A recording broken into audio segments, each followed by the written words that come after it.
नमस्कार दोस्तों। देखिए साथियों, अपनी साइकोलॉजी की यूनिट चल रही है 5वीं। और इसमें लास्ट वीडियो में आपने मापन, मूल्यांकन, इनके बारे में बेसिक जानकारी पढ़ी थी। आज बात करेंगे साथियों मूल्यांकन के प्रकार। मूल्यांकन साथियों दो प्रकार से आपका होता है।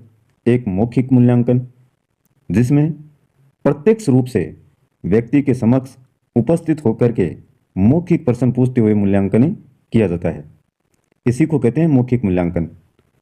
और ये जो दोनों मूल्यांकन है साथियों, इनसे आप गुजर के आए हैं। आपका मौखिक मूल्यांकन भी किया गया है। मौखिक, जैसे आपके सर थे, उन्होंने आपसे प्रश्न, लघुतरात्मक है, अति लघुतरात्मक प्रश्न है, वो आपसे पूछे होंगे। या आपके रुचियां हैं जानने के लिए, आप किस क्षेत्र में आगे बढ़ना चाहते हैं, इस प्रकार के सवाल आपसे किए होंगे। वही क्या आपका मौखिक मूल्यांकन। और दूसरा पार्ट है लिखित मूल्यांकन। ऐसा मूल्यांकन जिसमें लिखित प्रश्न देकर के व्यक्ति का मूल्यांकन किया जाता है, लिखित मूल्यांकन कहलाता है। बहुत आसान है। सामान्यतः विद्यालय में बालकों के मूल्यांकन के लिए लिखित मूल्यांकन का प्रयोग किया जाता है। लिखित मूल्यांकन दो प्रकार का होता है। थोड़ी सी इसमें स्पीड बढ़ाते हैं साथियों। लिखित में देखिए, इस मूल्यांकन प्रणाली में शिक्षक विद्यार्थियों से लघुतरात्मक, अति लघुतरात्मक है और निबंधात्मक प्रश्न पूछता है। विद्यार्थी निर्धारित समय में इन प्रश्नों का उत्तर लिखते हैं। अध्यापक विद्यार्थियों की उत्तर पुस्तिकाओं की जांच करके उनको क्या देता है? अंक देता है। इस मूल्यांकन के माध्यम से विद्यार्थियों के किताबी ज्ञान का मूल्यांकन किया जाता है। परंपरागत मूल्यांकन, उसके दोष देखिए। यह वस्तुनिष्ठ मूल्यांकन प्रणाली नहीं है। इंपॉर्टेंट है साथियों कि जो इसमें आपके लघुतरात्मक है, अति लघुतरात्मक, निबंधात्मक प्रश्न यही पूछे जाते हैं जो थोड़े बड़े होते हैं। वस्तुनिष्ठ में आप कहते हैं जैसे ऑप्शन वाले। ये विश्वसनीय तथा विवेदनशील मूल्यांकन प्रणाली भी नहीं है। विश्वसनीय वस्तुनिष्ठ होगी वो होगी, विद्यार्थियों को सतही ज्ञान प्राप्त करने के लिए बाध्य करती है। यह व्यवहारिक विधि नहीं है, केवल किताबी ज्ञान का ही मूल्यांकन होता है। यानी व्यवहार किस प्रकार का है, सोचने समझने की शक्ति किस प्रकार की है, इस पर ज़्यादा जोर ही नहीं देता है। यह विधि समझने पर जोर नहीं देती, बल्कि स्मृति द्वारा सीखने पर जोर देती है। यह विद्यार्थी के व्यक्तित्व का चहुमुखी विकास का अध्ययन नहीं करती है। इस प्रणाली में साथियों प्रश्न बड़े तथा प्रश्नों की संख्या क्या होती है? कम होती है। अब समय के अनुसार होंगे तो प्रश्न ज़्यादा कैसे होंगे? फिर बड़े प्रश्न हैं तो प्रश्नों की संख्या इसमें क्या होगी? कम, और प्रश्न क्या होंगे? बड़े। परंपरागत मूल्यांकन में सुधार के जो प्रयास हैं वो देखिए।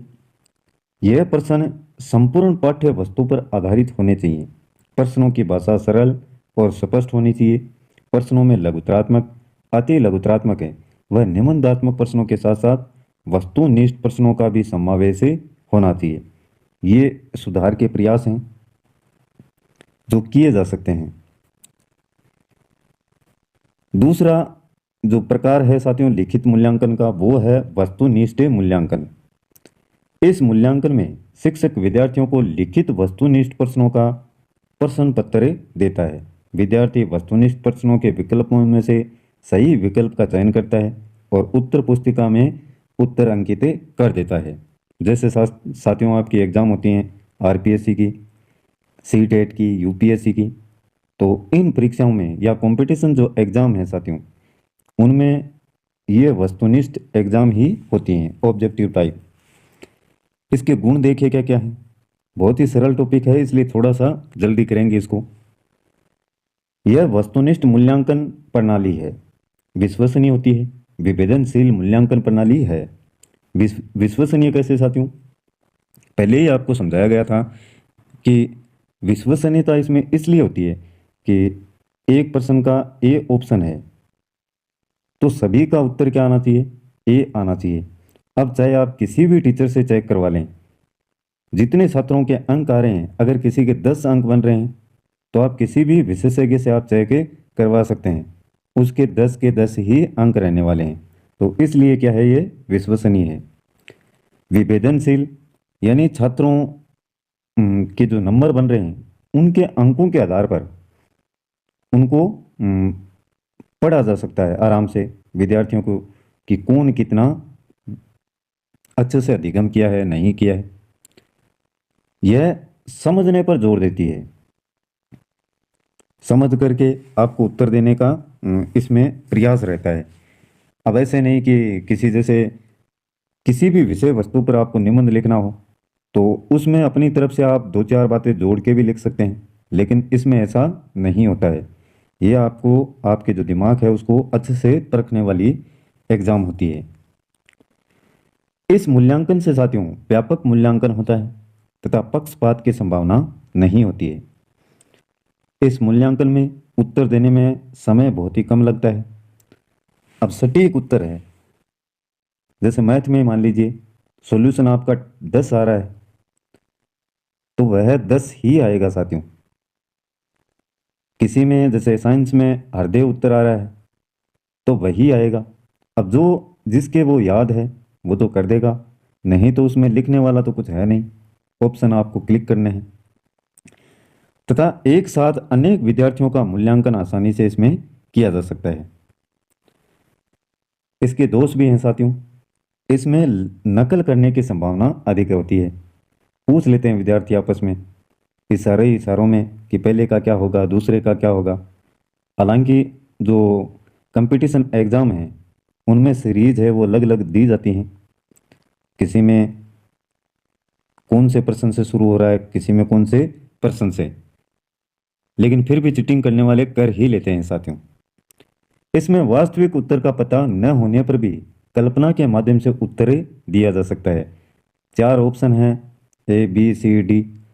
अब विद्यार्थी को नहीं भी आ रहा है, मान लीजिए ये 2 ऑप्शनों में से एक उत्तर है, ये 2 तो बिल्कुल ही कट गए।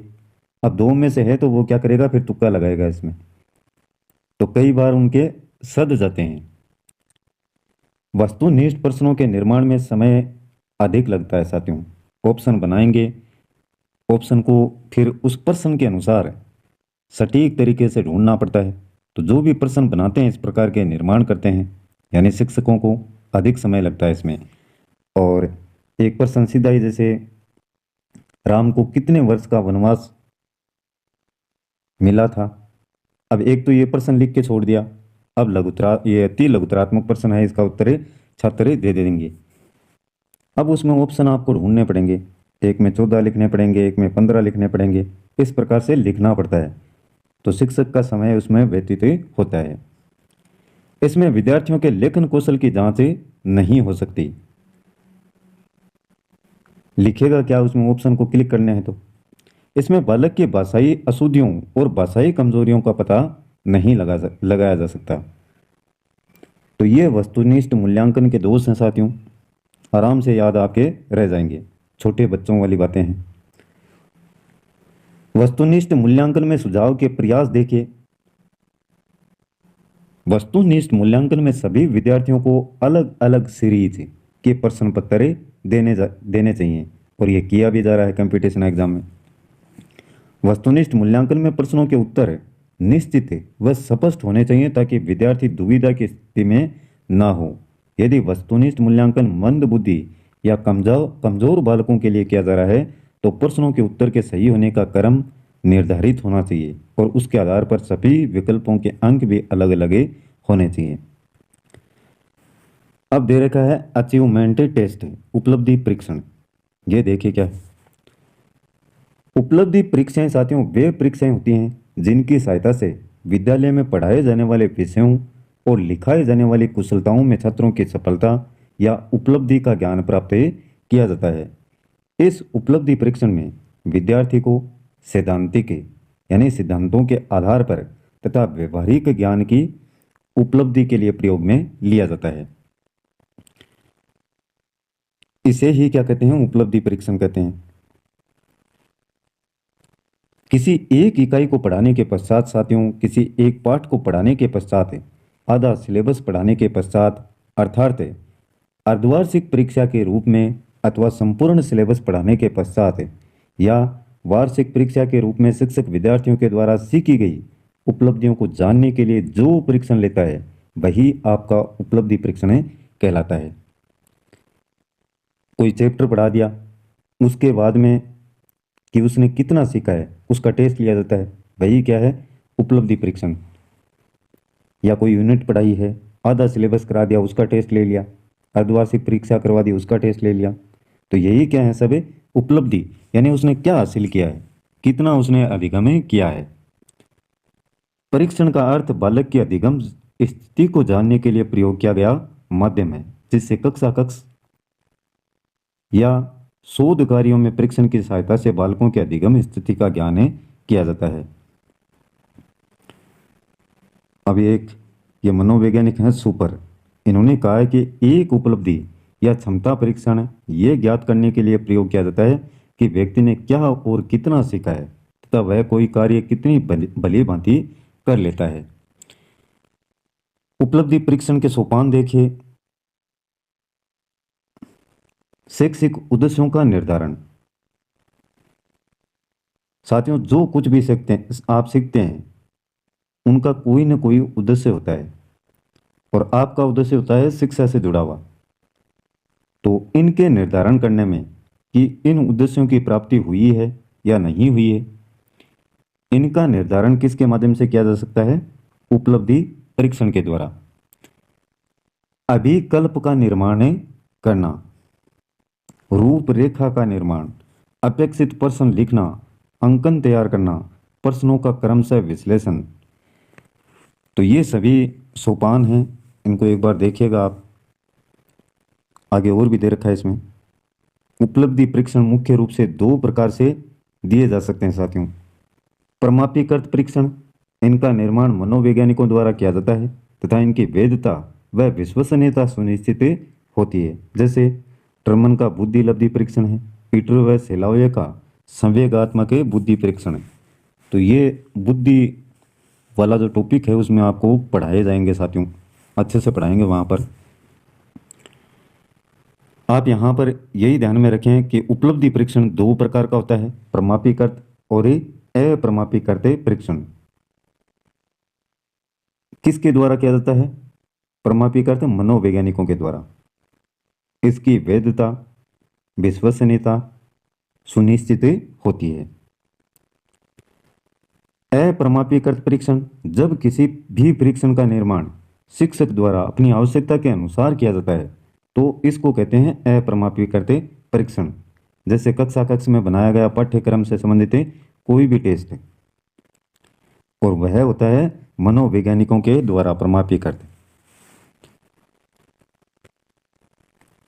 अब दे रखा है साथियों मूल्यांकन की आवश्यकता।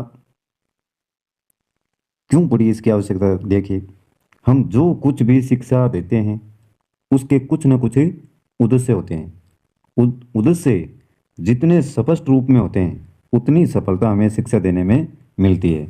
इसी प्रकार किसी विषय को पढ़ाने में जो हमारा प्रयोजन है उसे हमें पूर्ण रूप से समझना आवश्यक होता है। प्रयोजन यानी साथियों जब हम पढ़ाते हैं किसी विषय को तो योजना पहले से उसकी बनाई जाती है और उस योजना को अच्छे से हमें समझना होता है कि ये किस उद्देश्य तक व्यक्ति को या छात्रों को ले जाएगी, उसकी पूर्ति कर रही है या नहीं कर रही है।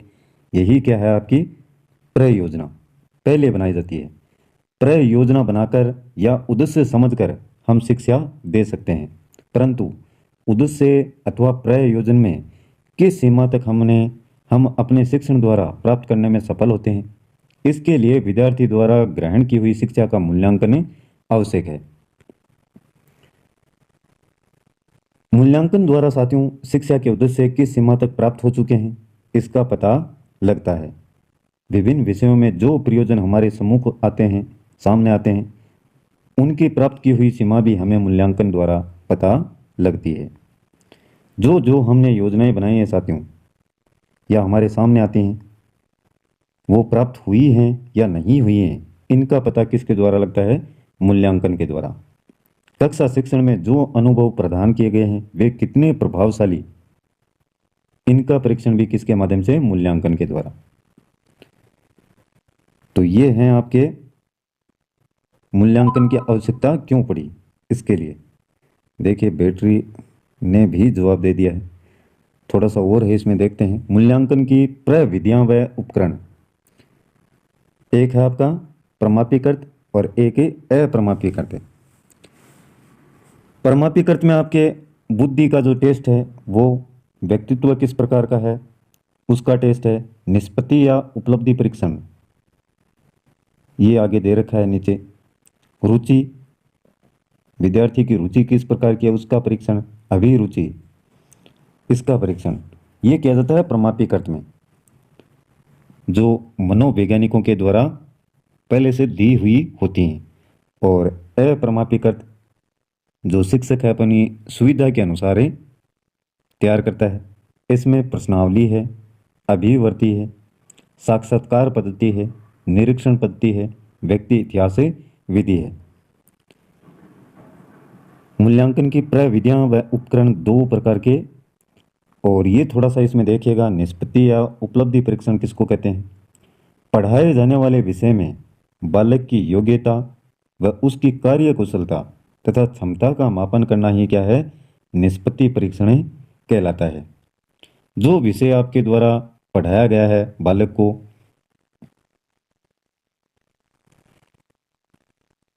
उसमें कितनी योग्यता उसने हासिल की है, उसकी कार्य कुशलता और क्षमता का मापन करना ही क्या है? निष्पत्ति परीक्षण। जैसे निबंधात्मक है, लघुत्रात्मक, वस्तुनिष्ठ प्रश्न, इनके माध्यम से। अब मूल्यांकन के उद्देश्य हैं साथियों। मूल्यांकन का प्रमुख उद्देश्य है यह जांचना होता है कि बालकों ने योग्यताओं, कुशलताओं, वृत्तियों, रुचियों, समझदारी इत्यादि को स्वयं किस सीमा तक ग्रहण कर लिया है। यह आपके आसानी से समझ में आ जाएंगे। मूल्यांकन उपचारात्मक शिक्षण पर बल देता है तथा बालकों को उचित व्यक्ति या सामूहिक शैक्षिक एवं व्यावसायिक पथ प्रदर्शन देने में सहायता मिलती है। जब किसी विद्यार्थी का मूल्यांकन किया जाता है साथियों, तो अगर उसकी रुचि किसी अन्य क्षेत्र में जा रही है तो उसका उपचार किया जा सकता है। समझदारी उसमें कितनी है तो उसको बढ़ाया जा सकता है। योग्यताएं जो हासिल की हैं उन्होंने, बालकों ने, छात्रों ने, वो उनके अनुकूल हैं या नहीं है, तो इन बातों का मूल्यांकन के द्वारा उपचार किया जा सकता है। उनको व्यावसायिक जो क्षेत्र हैं उनकी तरफ अग्रसर करने में भी मूल्यांकन क्या रहता है? सहायक रहता है। सीखने की प्रक्रिया को प्रोत्साहित करने में सहायता मिलती है इससे। पाठ्यक्रम एवं परीक्षा प्रणाली में सुधार लाने हेतु संबंधित जानकारी मिलना। और अब देखिए पांचवा पॉइंट दे रखा है, छात्र की समप्राप्ति की जांच, उसकी दुर्बलताओं का निदान करना, अध्ययन अध्यापन अवसरों की प्रभावशीलता का ज्ञान होना। मूल्यांकन का प्रथम उद्देश्य बालकों के सर्वांगीण विकास को गति प्रदान करने में सहायक है। अध्यापकों की कुशलता व सफलता का मापन मूल्यांकन के द्वारा ही संभव है कि अध्यापक कितने सफल हुए जो उन्होंने शिक्षण करवाया है। तो इसका मापन किसके माध्यम से? मूल्यांकन के द्वारा ही संभव है। शैक्षिक उद्देश्यों के परिशोधन लाने में सहायक है। विद्यार्थियों के वर्गीकरण हेतु मूल्यांकन की महत्ता, विद्यार्थी की जो कठिनाइयां हैं, विफलताएं हैं या सफलताएं हैं, उनका निर्धारण करना और दोषों को दूर करना भी क्या है? मूल्यांकन का उद्देश्य है।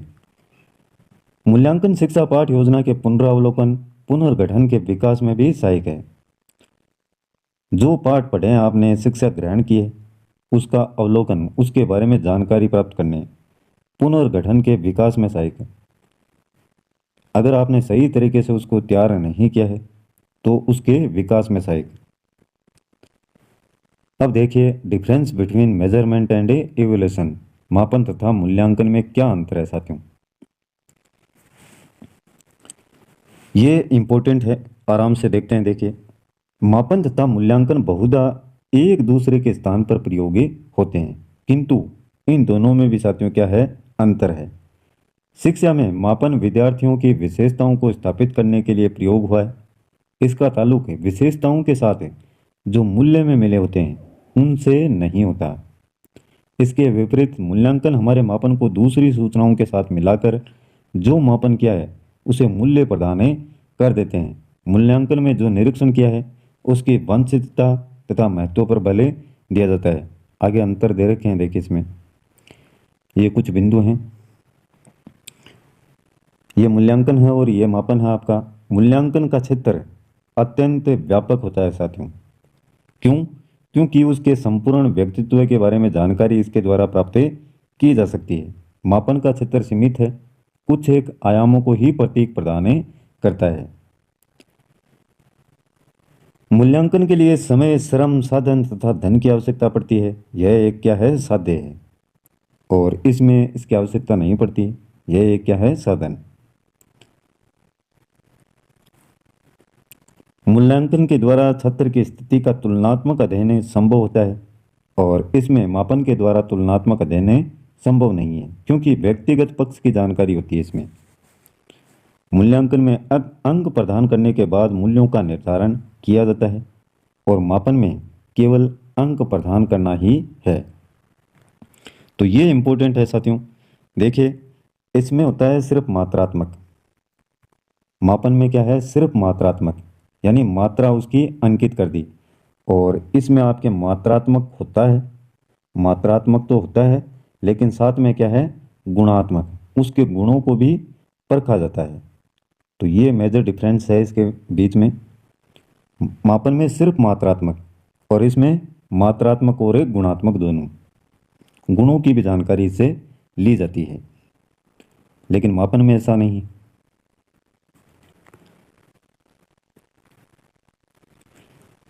छठा पॉइंट है साथियों, छात्र के संबंध में सार्थक भविष्यवाणी की जा सकती है और इसमें भविष्यवाणी संभव नहीं है।